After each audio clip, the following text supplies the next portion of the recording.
In some solutions, the amount of solute is so small that if we expressed it as a normal concentration, the number would be difficult to work with or a little annoying. So what we can do instead is we can make up a new definition of concentration that takes into account the fact that it's going to be very, very small. The concentration is going to be very, very small. That definition is parts per million or parts per billion.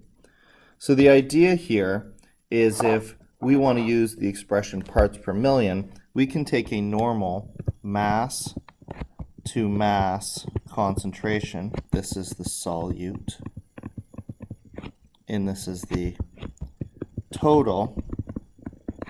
And if that number ends up being something very low, like 0.000015, which is just kind of annoying to work with, we can write that in parts per, let's not do that because that's just a little confusing, parts per million by multiplying it by a million. So the idea here is this is the number of parts in a million parts of total solution. So it's a million times bigger than this. So this would change over to 15 parts per million. And I think you can see that that number is a lot easier to work with than that number. There's no trick here. We're just trying to make the number into a number that's a little bit easier to use. Same idea here with parts per billion, but instead of multiplying by a million, here we're going to multiply by a billion.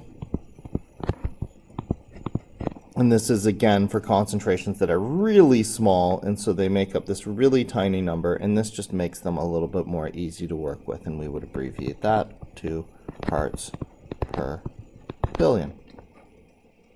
Okay, so let's see what this looks like.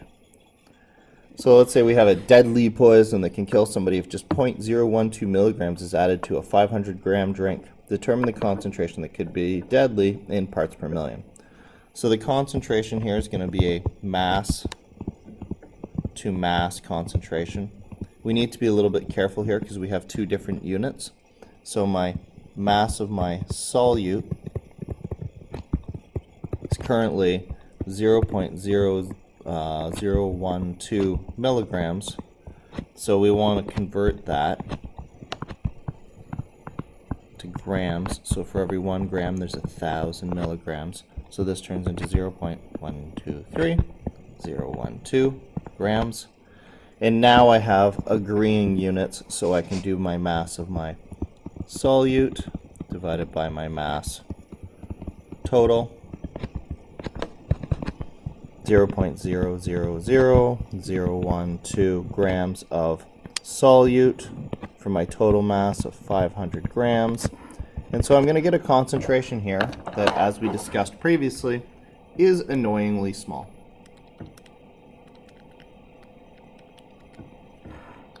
Zero 0.123456724. So if I want that in parts per million, I could go times 1 million, and I would get 0.024 parts per million. So I could say that this poison is deadly with as low of a concentration as 0.024 parts per million. But now, having done that, I don't like the question as much. I wish I had said parts per billion, because I find this number still a little annoying to work with. So instead, had I multiplied that by a billion, or in your calculator, you can just go 10 to the 9. And if that's the case, then I could go, that is 24 parts per billion. So I would say that matter, whatever it is, that poison is deadly in just 24 parts per billion. That means 24 parts of solute for every billion parts of total solution. So that number is a little bit nicer to work with, and that is a little bit more usable if we're going to try to express this concentration in a way that the general public can understand more easily. One more quick example here.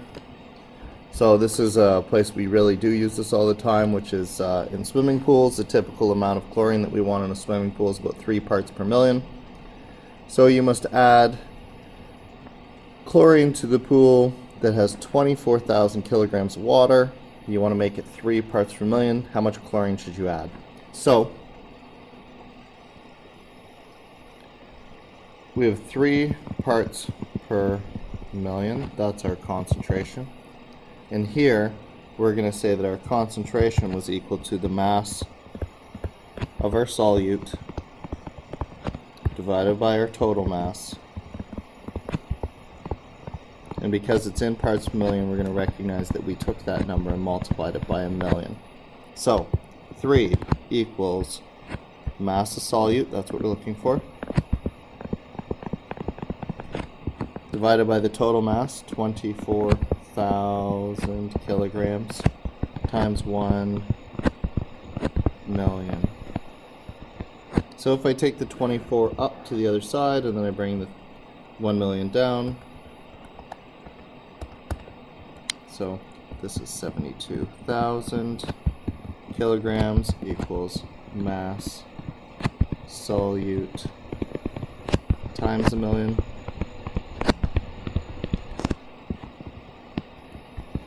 Sorry about the loud fan noise there, but we're just going to finish this off anyway. Divided by 1,000,000. Then we get those guys cancel those guys. 1, 2, 3.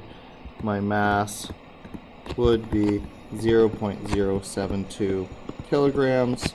That's not really a great way to leave that though. We'll change that over to grams. 1 kilogram gets us 1,000 grams. So that would be 72 grams of chlorine that we should add to the pool. So parts per million and parts per billion are just mass to mass concentrations where we've multiplied by 1,000,000 or 1 billion to make the numbers a little bit more reasonable.